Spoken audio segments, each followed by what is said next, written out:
ಇನ್ನು ವಿಧಾನಸಭೆ ಚಲೋ ನಡೆಸಿದ ಮುಖಂಡರ ಬಂಧನ ಸಂಬಂಧಪಟ್ಟಂತೆ ಸುಮಾರು 60ಕ್ಕೂ ಅಧಿಕ ಮುಖಂಡರ ಬಂಧನವಾಗಿದೆ. ವಿಧಾನಸಭಾ ಚಲೋ ನಡೆಸಿದ ಮುಖಂಡರ 60ಕ್ಕೂ ಹೆಚ್ಚು ಬಂಧನವಾಗಿದೆ. ಸುಮಾರು 60ಕ್ಕೂ ಅಧಿಕ ಮುಖಂಡರ ಬಂಧನವಾಗಿದೆ.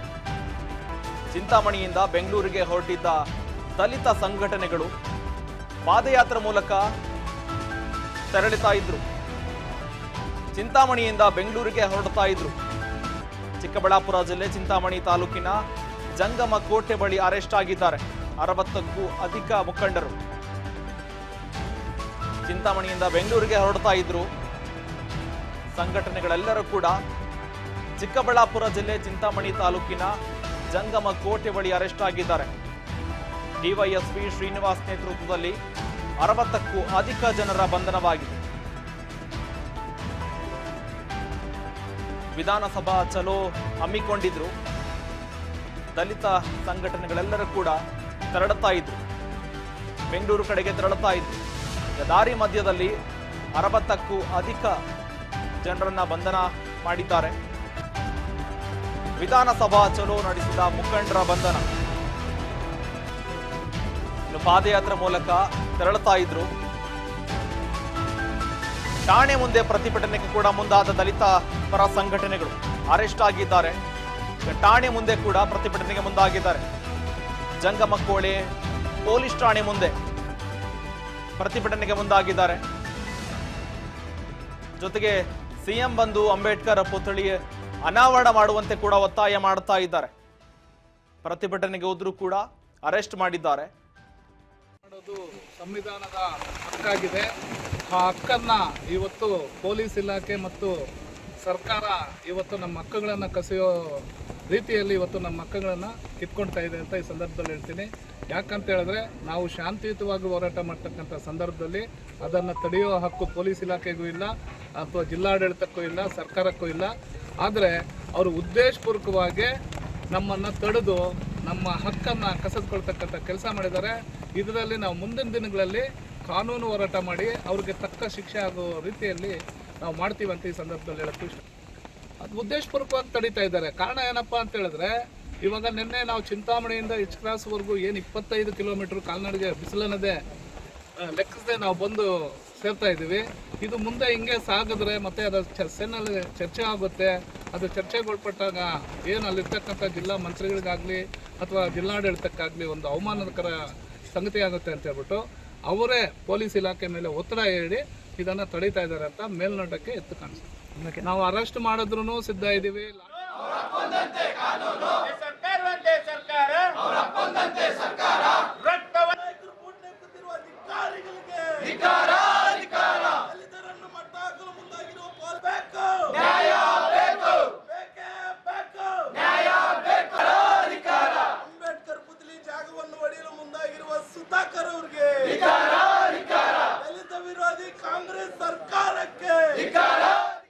ಈ ಬಗ್ಗೆ ಹೆಚ್ಚಿನ ಮಾಹಿತಿ ಕೊಡ್ಲಿಕ್ಕೆ ನಮ್ಮ ಪ್ರತಿನಿಧಿ ಸಂಪರ್ಕದಲ್ಲಿದ್ದಾರೆ ಚಿಕ್ಕಬಳ್ಳಾಪುರದಿಂದ ಶ್ರೀನಿವಾಸ್, ಏನು ದಲಿತ ಮುಖಂಡರಿಂದ 60ಕ್ಕೂ ಹೆಚ್ಚು ಜನರ ಕೂಡ ಬಂಧನವಾಗಿದೆ. ಏನು ಅದು ಪುತ್ಥಳಿ ವಿಚಾರಕ್ಕೆ ಸಂಬಂಧಪಟ್ಟಂತೆ ಏನು ಅದು ಗಲಭೆ ಆಗ್ತಾ ಇದೆ, ಜೊತೆಗೆ ಇದಕ್ಕೆ ಸಂಬಂಧಪಟ್ಟಂತೆ ಯಾಕೆ ಅರೆಸ್ಟ್ ಮಾಡಿದ್ದಾರೆ, ಪ್ರತಿಭಟನೆಗೆ ಮುಂದಾಗಿದ್ರು ಇವತ್ತು. ಈಗ 60ಕ್ಕೂ ಹೆಚ್ಚು ಜನರ ಬಂಧನವಾಗಿದೆ. ಇನ್ನೇನು ವಿಧಾನಸಭೆ ಮುತ್ತಿಗೆ ಹಾಕ್ಬೇಕಾಗಿತ್ತೇನೋ ಗೊತ್ತಿಲ್ಲ, ಆದರೆ ಈಗ ಪ್ರತಿಭಟನೆಗೆ ಮುಂದಾಗಿದ್ದವರನ್ನ 60ಕ್ಕೂ ಹೆಚ್ಚು ಜನರನ್ನ ಅರೆಸ್ಟ್ ಮಾಡಿದ್ದಾರೆ. ಈ ಬಗ್ಗೆ ಹೆಚ್ಚಿನ ಮಾಹಿತಿ ಏನಿದೆ ಶ್ರೀನಿವಾಸ್?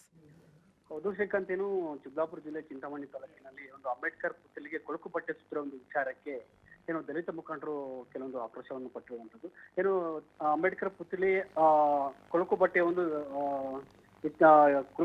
ವಿಚಾರಕ್ಕೆ ಸಂಬಂಧಿಸಿ ಇವತ್ತು ಎಲ್ಲ ದಲಿತ ಮುಖಂಡರು ಮತ್ತೆ ಎಲ್ಲ ಸಂಘಟನೆಗಳೊಂದಿಗೆ ಏನು ವಿಧಾನಸಭಾ ಚಲೋ ಎಂಬ ಒಂದು ಕಾರ್ಯಕ್ರಮವನ್ನು ನಿನ್ನೆ ಸಹ ಹಮ್ಮಿಕೊಂಡಿರು. ನಿನ್ನೆ ಈ ಕಾರ್ಯಕ್ರಮ ಮಾಜಿ ಸಂಸದರು ಮತ್ತೆ ಅಲ್ಲಿನ ಒಂದು ಮಾಜಿ ಶಾಸಕರು ಸಹ ಇಲ್ಲಿ ಚಿಂತಾಮಣಿ ಇದಕ್ಕೆ ಸಾಥ್ ಕೊಟ್ಟಿರ್ತಾರೆ. ಆದ್ರೆ ಏನು ವಿಧಾನಸಭಾ ಚಲೋ ಅನ್ನುವ ಕಾರ್ಯಕ್ರಮದಲ್ಲಿ ಏನು ಚಿಂತಾಮಣಿಯಿಂದ ಎಚ್ ಕ್ರಾಸ್ ಇವತ್ತಿನಿಂದ ಮತ್ತೆ ಹೊಸಕೋಟೆಗೆ ಹೋಗುವಂತ ಒಂದು ಸಂದರ್ಭದಲ್ಲಿ ಏನು ಎಚ್ ಕ್ರಾಸ್ ಬಳಿ ಏನು ಪೊಲೀಸ್ ಇಲಾಖೆಯವರು ದಲಿತ ಮುಖಂಡರನ್ನೆಲ್ಲ ಸೇರಿ 60ಕ್ಕೂ ಹೆಚ್ಚು ಜನರು ನಿಮ್ಗೆ ಯಾವುದೇ ತರ ಪರ್ಮಿಷನ್ ಇಲ್ಲ ಅಂತೇಳಿ 60 ಹೆಚ್ಚು ಮುಖಂಡರನ್ನು ಇವತ್ತು ಬಂಧಿಸಿರುವಂಥದ್ದು. ಆದ್ರೆ ಇವತ್ತು ಏನು ಎಚ್ ಕ್ರಾಸ್ ಇಂದ ಏನು ಈ ಶಿಲ್ಘಟ್ಟ ತಾಲೂಕಿನ ಏನು ಜಮಕೋಟೆ ಹೋಬಳಿ ಸ್ಟೇಷನ್ ಹತ್ರ ಬಂದು ತಂದು ಕೂರಿಸಿ ಅಲ್ಲಿಯೂ ಸಹ ಏನು ದಲಿತ ಮುಖಂಡರು ಪ್ರೊಟೆಸ್ಟ್ ಮಾಡ್ತಿರುವಂತದ್ದು. ಆದ್ರೆ ಏನು ಅಂಬೇಡ್ಕರ್ ವಿಚಾರಕ್ಕೆ ಅಂಬೇಡ್ಕರ್ ಪ್ರತಿಮೆಗೆ ಕೊಳಕು ಬಟ್ಟೆಯನ್ನು ಧರಿಸುವಂತ ವಿಚಾರದಲ್ಲಿ ಈ ಎಲ್ಲಾ ದಲಿತ ಸಮುದಾಯಗಳು ದಲಿತ ಮುಖಂಡರು ಸಹ ಒಂದು ಎದ್ದು ನಿಂತು ವಿಧಾನಸಭೆಗೆ ಚಲೋ ಎಂಬ ಕಾರ್ಯಕ್ರಮಕ್ಕೆ ಒಂದಷ್ಟು ಸಾಥ್ ನೀಡಿರುವಂತದ್ದು. ಆದ್ರೆ ಪ್ರಮುಖವಾಗಿ ಏನು ಈ ಎಚ್ ಕ್ರಾಸ್ ಇಂದ ಹಿಡಿದು ಏನು ಇವತ್ತಿಗೆ ನೆನ್ನೆಗೆ ಚಾಲನೆ ಸಿಕ್ಕಿದ ಒಂದು ಕಾರ್ಯ ಇವತ್ತು ಎಚ್ ಕ್ರಾಸ್ ಇಂದ ಏನು ಹೊಸಕೋಟೆಗೆ ಹೋಗುವಂತ ಒಂದು ಸಂದರ್ಭದಲ್ಲಿ ಪೊಲೀಸರಿಗೆ ಏನು ನೂರಾರು ಸಂಖ್ಯೆಯಲ್ಲಿ ಪೊಲೀಸರು ಬಂದು ದಲಿತರ ಮುಖಂಡರನ್ನು ಬಂಧನ ಮಾಡಿ ಇಲ್ಲಿ ಕೂಡಾಕಿರುವಂತ ಒಂದು ಘಟನೆ ನಡೆದಿದೆ. ಆದ್ರೆ ಇದಕ್ಕೆ ಸಂಬಂಧಪಟ್ಟಂತ ಅಧಿಕಾರಿಗಳು ಬಹಳಷ್ಟು ಅಧಿಕಾರಿಗಳ ಒಂದು ಕುಮ್ಮಕ್ಕಿನಿಂದ ಈ ಅಂಬೇಡ್ಕರ್ ಪ್ರತಿಮೆಗೆ ಕೊಳಕು ಬಟ್ಟೆ ಸುತ್ತಿರಬಹುದು ಅಂತೇಳಿ ದಲಿತ ಮುಖಂಡರು ಒಂದು ಕಡೆ ಆಕ್ರೋಶ ವ್ಯಕ್ತಪಡಿಸುತ್ತಿದ್ದಾರೆ. ಆದ್ರೆ ಏನು ಸ್ವತಃ ಮುಖ್ಯಮಂತ್ರಿ ಸಿದ್ದರಾಮಯ್ಯನವರೇ ಸಹ ಏನು ಚಿಂತಾಮಣಿಗೆ ಬಂದು ಅಂಬೇಡ್ಕರ್ ಮಾಲಾರ್ಪಣೆ ಮಾಡಬೇಕು, ಇಲ್ಲವಾದ್ರೆ ಏನು ಈ ದಲಿತರ ಮುಖಂಡರನ್ನು ನೂರಾರು ಸಂಖ್ಯೆಯಲ್ಲಿ ಬೆಂಗಳೂರಿನ ಬೃಹತ್ ಪ್ರತಿಭಟನೆ ಮಾಡುವುದಾಗಿ ಇಲ್ಲಿನ ಮುಖಂಡರು ಒಂದು ಎಚ್ಚರಿಕೆ ಕೊಟ್ಟಿರುವಂತದ್ದು. ಆದ್ರೆ ಸಿಕ್ಕಂತ ನಾವು ಪ್ರಮುಖವಾಗಿ ಇಲ್ಲಿ ನೋಡೋದಾದ್ರೆ ಏನು ದಲಿತ ಮುಖಂಡ ಅಂದ್ರೆ ಬಾಬಾ ಸಾಹೇಬ್ ಅಂಬೇಡ್ಕರ್ ಅವರ ಏನು ಪ್ರತಿಮೆಗೆ ಇವರು ಕೊಳಕು ಬಟ್ಟೆ ಸುತ್ತಿರೋದಕ್ಕೆ ಇಲ್ಲಿ ರಾಜಕಾರಣ ಮತ್ತು ಇಲ್ಲಿ ಬಹಳಷ್ಟು ರಾಜಕಾರಣ ಪ್ರೇರೇಪಿತವಾಗುತ್ತಿದೆ, ಅವರನ್ನು ಸಹ ಕಾನೂನು ಒಳಗಾಗಬೇಕು ಅಂತೇಳಿ ಇಲ್ಲಿನ ಒಂದು ದಲಿತ ಮುಖಂಡರೊಂದು ಆಕ್ರೋಶವನ್ನು ವ್ಯಕ್ತಪಡಿಸಿರುವಂತದ್ದು. Srikanth. Okay, thank you Srinivas ನಿಮ್ಮೆಲ್ಲ ಮಾಹಿತಿಗಾಗಿ. ಈಗಾಗಲೇ ಆ ಪ್ರತಿಮೆ ವಿಚಾರಕ್ಕೆ ಸಿಎಂ ಸಿದ್ದರಾಮಯ್ಯನವರೇ ಬಂದು ಪ್ರತಿಮೆಯನ್ನ ಅನಾವರಣ ಮಾಡಬೇಕಂತ ಕೂಡ ಬೇಡಿಕೆ ಇಡ್ತಾ ಇದ್ದಾರೆ. ಜೊತೆಗೆ ನೋಡ್ಬೇಕಾಗುತ್ತೆ ಇದಕ್ಕೆ ಸಂಬಂಧಪಟ್ಟಂತ ಸಿಎಂಗೆ ಮನವಿಯನ್ನ ಸಲ್ಲಿಸಿ ಯಾವ ರೀತಿಯಾಗಿ ಸಿಎಂ ಇದಕ್ಕೆ ಪ್ರತಿಕ್ರಿಯೆ ಕೊಡ್ತಾರೆ, ಜೊತೆಗೆ ಏನೆಲ್ಲ ಬೆಳವಣಿಗೆ ಆಗುತ್ತೆ ಅನ್ನೋದನ್ನ ಕಾದಷ್ಟೇ ನೋಡ್ಬೇಕಾಗುತ್ತೆ. ಇದಕ್ಕೆ ಸಂಬಂಧಪಟ್ಟಂತೆ ನಮ್ಮನ್ನು ಅರೆಸ್ಟ್ ಮಾಡಬೇಕಾದ್ರೆ ಕಾರಣ ಏನು ಅಂತ ನಮ್ಮ JC ವೆಂಕಟರಮಣಪ್ಪ ಅವರು ಎಲ್ಲ ವಿಚಾರ ತಿಳಿಸಿದ್ದಾರೆ. ಆದರೆ ನಾವು 6 ತಿಂಗಳುಗಳಿಂದ ಬಾಬಾ ಸಾಹೇಬ್ ಅಂಬೇಡ್ಕರ್ ಅವರಿಗೆ ಆಗ್ತಾ ಇರ್ತಕ್ಕಂಥ ಅವಮಾನದ ಬಗ್ಗೆ ಜಿಲ್ಲಾಡಳಿತ ಮತ್ತು ಸರ್ಕಾರದ ಗಮನಕ್ಕೆ ತಂದಿದ್ದೀವಿ. ಅನೇಕ ಹೋರಾಟಗಳ ಮುಖಾಂತರ ಮನವಿಗಳನ್ನು ಕೊಟ್ಟಿದ್ದೀವಿ. ಆದರೂ ಯಾಕೋ ಬಾಬಾ ಸಾಹೇಬ್ ಅಂಬೇಡ್ಕರ್ ವಿಚಾರದಲ್ಲಿ ಈಗಿರ್ತಕ್ಕಂಥ ಕಾಂಗ್ರೆಸ್ ಸರ್ಕಾರ ಕಾಳಜಿ ವಹಿಸಲಿಲ್ಲ. ಆದರೂ ಸ್ಥಳೀಯವಾಗಿರ್ತಕ್ಕಂಥ ಜಿಲ್ಲಾಡಳಿತನೂ ಸಹ ಸ್ಪಂದನೆ ಕೊಟ್ಟಿಲ್ಲ. ಹಾಗಾಗಿ ನಾವು ಇದು ತೀವ್ರತರವಾದ ಹೋರಾಟ ಮಾಡಬೇಕಂತ ತೀರ್ಮಾನ ಮಾಡಿ ಏನು ನಿನ್ನೆ 13ನೇ ತಾರೀಕು ಮಾರ್ಚ್ 13 ಕಾಲ್ನಡಿಗೆ ಜಾಥಾ ಹಮ್ಮಿಕೊಂಡಿದ್ವಿ. ಅದರಂತೆ ನಾವು ಚಿಂತಾಮಣಿ ಅಂಬೇಡ್ಕರ್ ಭವನದಿಂದ ಚಾಲನೆ ಕೊಟ್ಟು ನಾವು ಎಚ್ ಕ್ರಾಸ್ವರೆಗೂ ನಡ್ಕೊಂಡು ಬಂದಿದ್ದೀವಿ. ನಮಗೆ ಬೆಂಬಲವಾಗಿ ಅನೇಕ ಜನರು ಬಂದು ನಮ್ಗೆ ಬೆಂಬಲವಾಗಿ ನಿಂತರು. ಮಾಜಿ ಶಾಸಕರಾಗಿರ್ತಕ್ಕಂಥ JK ಕೃಷ್ಣಾರೆಡ್ಡಿ ಅವರು ಬಂದಿದ್ದರು. ಮತ್ತು ಮಾಜಿ ಸಂಸದರಾದಂಥ ಕೋಲಾರ ಲೋಕಸಭಾ ಕ್ಷೇತ್ರದ ಮಾಜಿ ಸಂಸದರಾದಂಥ S ಮುನ್ಸ್ವಾಮಿ ಅವರು ಬಂದಿದ್ದರು. ಮತ್ತು ಒಂದು BJP ಮುಖಂಡರಾದಂಥ ಗೋಪಿನಾಥ್ ಅವರು ಬಂದಿದ್ದರು. ಇವರೆಲ್ಲರೂ ಸಹಕಾರ ಕೊಟ್ಟು ದಲಿತ ಪರವಾಗಿರ್ತಕ್ಕಂಥ ಎಲ್ಲರೂ ಅಂಬೇಡ್ಕರ್ಗೆ ಈ ಕ್ಷೇತ್ರದಲ್ಲಿ ಮಾಡ್ತಾ ಇರೋದು ತಪ್ಪು, ಆ ಭಾವನೆಗಳಿಗೆ ಧಕ್ಕೆ ತರ್ತಕ್ಕಂಥ ವಿಚಾರ, ಇದನ್ನೇನಾದರೂ ಒಂದು ಅಂತ್ಯ ಆಡಿಸ್ಬೇಕಂತ ಹೇಳ್ಬಿಟ್ಟಿದ್ದೇನೆ ನಾವು ಕಾಲ್ನಡಿಗೆ ಜಾಥಾ ಮುಖಾಂತರ ಬಂದ್ವಿ. ರಾತ್ರಿ ಎಚ್ ಕ್ರಾಸಿನ ಚೆನ್ನಮ್ಮ ದೇವೇಗೌಡ ಅನ್ನೋ ಒಂದು ಚೌಲ್ಟ್ರಿಯಲ್ಲಿ ಉಳ್ಕೊಂಡು ಅಲ್ಲಿ ಊಟ ಗೀಟ ಮಾಡಿಕೊಂಡು ಬೆಳಗ್ಗೆ ಎದ್ದು ಹೋಗೋಣ ಅಂತ ನಾವು ಇದ್ವಿ. ಆದರೆ ಬೆಳಗಿನ ಎದ್ದಾಗ 8 ಗಂಟೆ ಸಮಯದಲ್ಲಿ ನಮ್ಮ ಚಿಕ್ಕಬಳ್ಳಾಪುರ ಜಿಲ್ಲೆಯ ವರಿಷ್ಠಾಧಿಕಾರಿಗಳಾಗಿರ್ತಕ್ಕಂಥವರು ಮತ್ತು ಚಿಂತಾಮಣಿ ಉಪವಿಭಾಗದ DYSP ಅವರನ್ನು ಕಳಿಸಿ ನಿಮಗೆ ಅನುಮತಿ ಸಿಕ್ಕಿಲ್ಲ, ನಾವು ನಿಮ್ಮನ್ನು ಕಾಲ್ನಡಿಗೆ ಮಾಡೋದಕ್ಕೆ ಬಿಡೋದಿಲ್ಲ, ಆದ್ದರಿಂದ ನೀವೇನಾದರೂ ಆ ಥರ ಹೋಗೋಂಗಿದ್ರೆ ನಾವು ಅರೆಸ್ಟ್ ಮಾಡಬೇಕಾಗುತ್ತೆ ಅಂತ ಹೇಳಿದ್ರು. ತಕ್ಕಂಥದ್ದು ರಾಂಗು ಅಂತೇಳ್ಬಿಟ್ಟು. ಆದರೆ ಅವರ ಮೇಲೆ ಇದೆಯಲ್ಲ ಈ ರಾಜಕೀಯ ರಾಜ್ಯಾಧಿಕಾರಿಗಳು ಮಾಡ್ತಾ ಇರ್ತಕ್ಕಂಥ ರಾಜಕೀಯ ನಾಯಕರ ಮೇಲಾಟಕ್ಕೆ ಇವರು ಪಾಪ ಕುಣಿತಾ ಇದ್ದಾರೆ. ನಾವು ಇವತ್ತಿಂದ ಒಂದು ಕಾಲ್ ಕೊಡ್ತಾ ಇದ್ದೇವೆ. ರಾಜ್ಯದಲ್ಲಿರ್ತಕ್ಕಂಥ ಎಲ್ಲ ಜಿಲ್ಲೆಗಳಲ್ಲೂ ಸಹ ಈಗ ನಮ್ಮ ಹೋರಾಟಗಾರನಿಗೆ ಒಂದು ಬಂಧನ ಮಾಡೋದಕ್ಕೆ ಒಂದು ರೀತಿ ಇರುತ್ತಲ್ಲ, ಮಾತುಕತೆ ಇರುತ್ತಲ್ಲ, ಈ ಥರ ಮಾಡ್ತಾರ ನೋಡಿ.